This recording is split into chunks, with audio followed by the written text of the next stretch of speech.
Baby Joey. Start off nice and light, because before everything from his interview came out, we saw this. James Gunn blames WB for Henry Cavill exit, but the timeline tells another story. And I mean, if you were watching in real time, you know what the timeline is, but he basically says the studio wanted a new actor to play Superman after Cavill, so it was even more messy than it is now, Gunn said, of course, positioning himself as an innocent. There we go. But the paper trail tells a more complicated story. Cavill's Black Adam cameo was signed off by studio executives. His return was marketed, and yet all of that was wiped away the moment Gunn took over. Are we to believe Gunn took the reins of Superman, but WB executives were like, all right, here you go. You just can't use Henry. Honestly, what this turns out, it seems like it was, is they wanted Henry gone, because I'm going to surmise this. And shout out to Park Place. I think you sort of proved yourself wrong, but then you didn't edit it. Henry came back as Superman because Dwayne Johnson forced him with his clout past the executives in a bid to take over. We were going to get Henry again, and this is where it gets finicky, right? Of who in the studio told him, announce on Instagram that you're Superman. And say that whole hopeful shit, right? Whoever that is where I would like to know. It's not mentioned. But then Gunn came in, was put in charge, and clearly he wants to do a Superman that's 3 years into his career. And I love Henry, but it is 10 years after Man of Steel. He does not look like a Superman 3 years into his career. If they're going to tell that story, I don't know. I think I kind of am blaming The Rock. Oh, yeah. I thought that's who we blame. Yeah. Well, because they're still blaming Gunn. And also it seems like when Henry was asked to do that cameo for Shazam, he wanted that to count as one of his, mandated appearances, and they were not going to pay him as such and not going to treat it as such. And so he didn't do it, and they had a stunt double. And it was apparently at that point where he was out with WB and like Walter Hamada and all that. And only through Dwayne's foolery was he brought back. I don't know. He got one last hurrah at the end of a movie I only watched half of before I fell asleep. I only watched it for that last scene. Yeah, he wanted to wipe the slate clean, except for everyone in Creature Commandos and Suicide Squad and Waller. And yeah, this is true. If you want to know why Henry got so many odd castings, it's that for a long time, The Rock's ex-wife was Henry Cavill's agent. He's not with her any longer, but he was for a long time. And so things went to The Rock, which should have gone to Henry. And yeah. All right. We could have had Henry and Rampage and Jumanji. Skyscraper, Irwin. James Gunn reveals that he recently just killed the DC movie because the script wasn't good enough. Everybody wanted to make the movie. It was greenlit, ready to go. The screenplay wasn't ready. I couldn't do a movie where the screenplay is not good. So he, again, talks about the importance of not having movies done until the screenplay is done. Gooch seems to disagree with that. To which I would ask, Gooch, could you please point to the James Gunn movie that he released when the screenplay wasn't done before the shooting started? No, I'm not saying anything. I was just like, okay, this is the one that I would laugh because it sounds like he throws a little shade because his at Matt screenplays Reeves. are so good lately. James Gunn calls out people who say the Batman 2 is canceled. It's not canceled. We don't have a script. Matt's slow. Let him take his time. Let him do what he's doing. God, people are mean. Let him do his thing, man.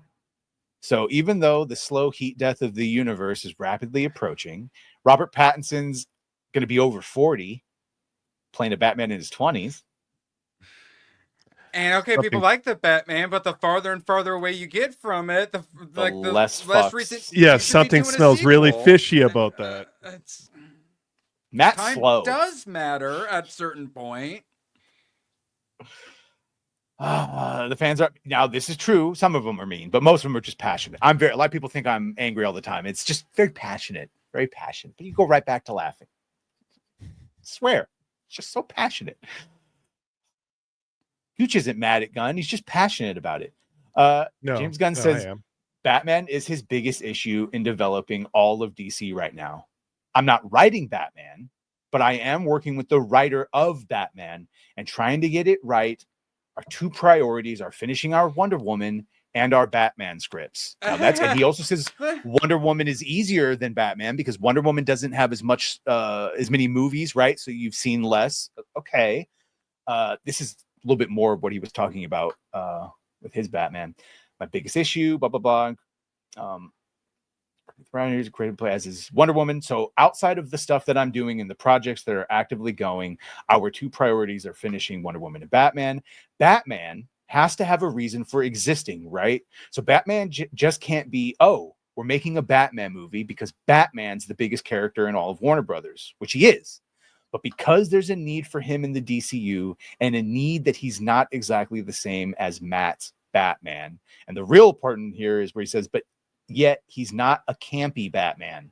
I'm not interested in that. I'm not interested in a funny, campy Batman, really. So thank God for that. And also said, glad Gunn's not the one directing Batman. No, and I don't know if it's still Andy Muschietti from, because here's the thing. Batman it's as Tom written. King. I bet you it's Tom King. Batman as depicted and written in The Flash, as horrible as The Flash is actually good. He fights like Batman's supposed to fight. He kind of moves and like it's in a shitty movie with bad CGI and cinematography that maybe is the same people working on Superman. Either way, that guy working on an only Batman movie is not that worrisome to me. But then when you start talking about Tom King, that starts getting worrisome to me. People worried that it's going to be campy because it would be the tonal opposite of he says right here, much to the relief of fans worried the DCU's Dark Knight would be the tonal opposite of Reeves' vision for the city. So we're dealing with that. I think I have a way in, by the way. I think I really know what I just am dealing with the writer to make sure that we can make it a reality. You got to do what Grant Morrison described Gotham as. Why the fuck would anyone live in Gotham City? It is the ritz and the glamour of an old school LA Hollywood or a New York City, the who you're going to see, the celebrities, and then it just has that seedy underground component that is where Batman works, as opposed to the bright, shining, glorious city of Metropolis. Yeah, well, yeah, you've got like the theater and it's bright lights and you're wearing your fancy clothes, but then you walk down the alley right next to it and bam, you're dead. It's so hard. It's so hard to do this balancing act. And when you get to Superman, even more so. And I hate it because, look. No, go ahead. What were you going to say? And Batman often, like, class warfare, because you have the Gotham elite, and then you have all the poors dealing with all the crime and whatnot. And, you know, there's usually, like, the Waynes are, like, the ones who try to be charitable and good ones. But then you get, like, Court of Owls, which I wouldn't mind him doing some Court of Owls for the first one. Forgive me for sympathy. At this point, you could, because the Gotham has existed long enough, right? You can't have Pattinson's Batman do it because the whole point of the Court of Owls is that he's existed this whole time and he didn't know that they were there, right? It's a decade plus. It's much easier to do that storyline.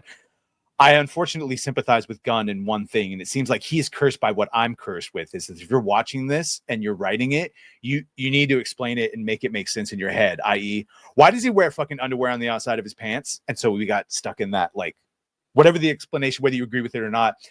The same thing with the glasses. And yes, Tom King is mentioned here, so I'm going to have to give you a warning. Clark Kent's glasses being an effective disguise will be explained in Superman. So in the Superman trailer, we see that Lois already knows Clark is Superman. So you bypassed one of the stickiest issues. How does Lois not see past the glasses? It comes up again later in the movie, and it's explained. She says it. We mention it, and it's a one-off, and people chuckle. But there's stuff later in the movie about the glasses that are canon. That's canon in the comics. There's a controversial. There's a controversial 70s issue of the comic book where it shows that Superman basically uses super hypnotism to change people's perception of him in the glasses. It was an idea sent in by the fans that has been since mostly ignored. Something like that. I only know it from DC Comics writer Tom King. The first time we met was at Peter's house. We had this sort of writers group come in. One of those people was Tom King, and he was the most helpful. I'm like, I just don't know how to fucking deal with the glasses thing because it bothers the fuck out of me. All that little stuff that people are like, it's a fantasy, just let it go. I'm like, no, I have to explain everything. Everything for me has to come from a place where I believe it, as outlandish as it is. Okay, unfortunately, I am stuck with that same. I do it in Star Wars all the time. It's called headcanon. But anyway, with Rocket, I could not just make it a talking raccoon. I had to have a real foundation for where it came from and how it came to be, and I needed to believe that. He's going to say magic Kryptonian glasses. That it changes people's perception when they look through it. Oh, so it's not him with super hypnotism, it's the glasses. It's specifically the glasses, and he'll reference it by the magnifying glasses that do his, like, that's how it'll be connected or some shit. I guarantee it. I guarantee it. Men's Warehouse. I guarantee it. Rossi, my short king for 5. I wear underwear on the outside of my pants all the time. That weird or something? No, you coom so much. You got to have an extra layer. Mm-hmm. That's why the bitches be getting crunk with him and he gets staph infection. Poor king. How you doing, buddy? Huh? Is it fan of the opera yet? A little swollen? Gooch, how you doing over there? Just along for the ride. Just along for the ride. Tell me if you agree with this, because I think you might, and it might be painful, because one of the things we've talked about, and Bo DeMayo's talked about this, about just like James is saying you shouldn't make a movie until the screenplay is done. And we talk about TV shows where they should have story Bibles and you should know what you're doing. Hollywood's habit of setting a production date before they have a finished screenplay. Yeah, totally. Listen, you can do everything right and make a bad movie. I'm really compassionate towards people that put their all into a movie. I know some people that were my former workers at Marvel, people who made some of the worst movies. There were people there that were lazy and didn't put their time in. And then there were other directors that worked really hard and maybe didn't have the best movie come out, but they did everything they could. But I do believe that the reason why the movie industry is dying is not because of people not wanting to see movies. It's not because of home screens getting so good. The number one reason is because people are making movies without a finished screenplay. And I kind of agree with him, because what that really means up is they are releasing shit. Fly by night, seat of your pants shit. Because they all think they could do BioWare magic, which really was crunch time, where they forced like slave drivers, they're talented people, just like everyone references that first Iron Man. You are not fucking Bridges and Robert Downey Jr. and Jon Favreau of old. Those three in a room together are the reason that movie got done day one. Not everyone can do that. And that's unfortunately how they're making every movie. So James at least has some, and he did see the pool, right? Erwin, sorry. And then the executives don't give a crap about the movies. They don't watch them. What was it? Dakota Johnson keeps ripping up, all the higher ups as well about not caring and making everything by committee. Yeah. There's, like I always say, like woke is a big problem, but it's also the corporatism as well. Before we get to GraphWeb and SWA, if you go high up the chain, there's always like that stopping point. And with Bo, it was like, who the fuck is responsible for this? It's the people in between and below Bob Iger and that like group, that little insidious group. With Kathleen Kennedy, once you get rid of Dave and Kathy, it's that goddamn stories group, that story group with Pablo Hidalgo that put dinosaurs twice on their in diversity. You know, it's always a committee, a little woke, a little like group of Black, Asian, and Inuit Vikings that a council of woke, yes, make me scream for fuck's sake. Hashtag cancel Disney Plus. Shut up, Price. For 5. Loved how Superman and Lois handled Clark's glasses. Also, Batman will be campy unless super cringe fails. Get Paul Dini. Everyone's saying get Paul Dini. I agree. No, not Paul. You don't think Paul Dini should be involved with he's wrote in some of the similar issues. He's compromised.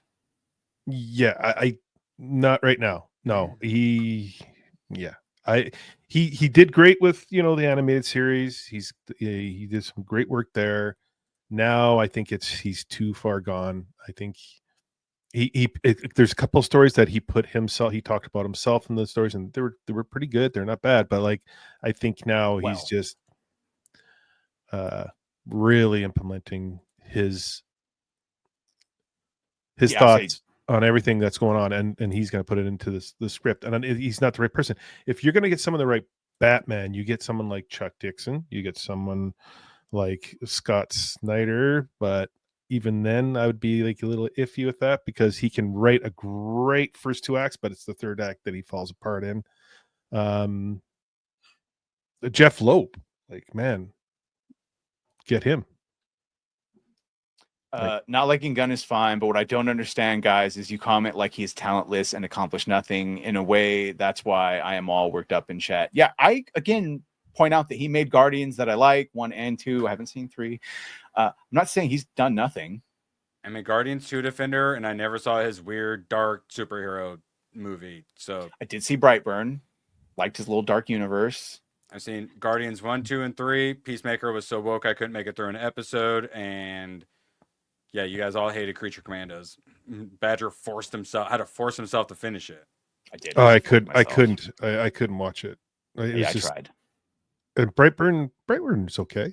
I don't know Brightburn.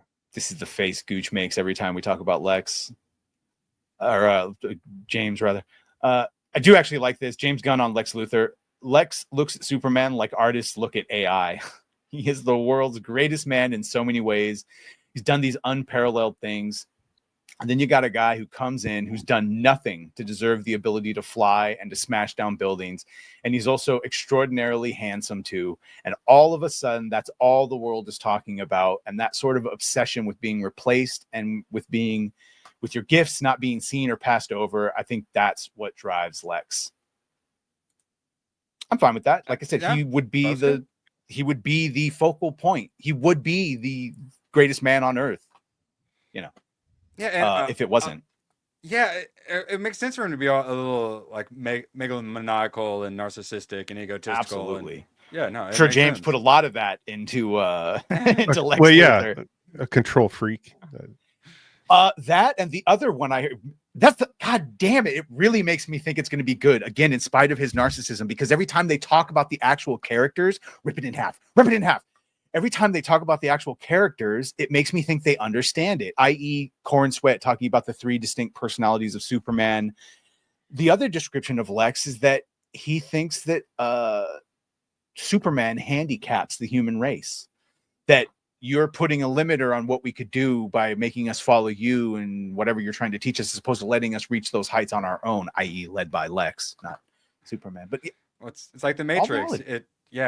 It started becoming like the superhero civilization once we see the control to them. You got to see the baby, Gooch. Breathtaking. Hideous little monster. James Gunn again. Disney forcing Marvel Studios to significantly increase the MCU's output killed them. I don't even know if it's really their fault. That wasn't fair. It wasn't right. It's their fault, but also, yeah, they did force them to put it out. That could you have gotten a bunch of talented people and followed the comics? Yeah. Wrap this. I believe you're supposed to be wrapping this. If not, if you could please wrap this for us. Rossi for 10. Phantom of the Opera mask on my face and underwear on the outside of pants. I be getting crunk up in this bitch. Take that and rewind it back. Rossi's got the beat to make your booty go smack. Fire. Right. I think it was supposed to be wrapped-ish, right? I tried. Yes. Oh. Bless you, Rossi. I mean, Price of Reason would have done it better, and it would have drove That you lean. insane like Lex Luthor and Superman. But that lean really makes him cray.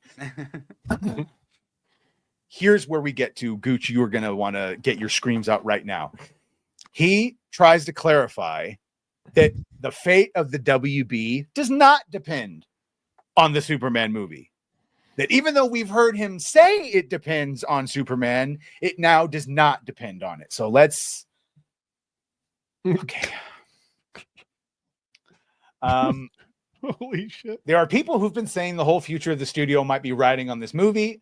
How do you work in the face of that kind of pressure? Really, I just go, that's their business, because that's not the truth for me. My truth is this is the first movie out of DC Studios. Other people may be saying it's got to be a home run, nothing else. I'm like, no, I'd be very happy with a double. Fucking Iron Man wasn't the be all end all. It wasn't Avatar. We are doing something that's a piece of the puzzle. It's not the puzzle itself. We have Peacemaker, we have Supergirl, and what we want to do is make a movie that people love. They feel connected to the characters. It's just this one movie. It's not everything. I hate it when there's fucking article and it's going all about all the problems and blah, blah, blah, blah, blah. And that means even more pressure on James Gunn and Superman. I'm like, guys, I'm not responsible for all that. I'm responsible for my piece of the pie. I got to make my budget back. I'll be very happy with that. You cannot split planets. Is that what you're saying? I cannot split planets. Not that I know of. Okay, here's the problem with that. As a director of Superman, he's 100% correct. It's not on his shoulders at all. All that matters is making his budget back. But you're the fucking head of DC Studios! Gooch? Co-head.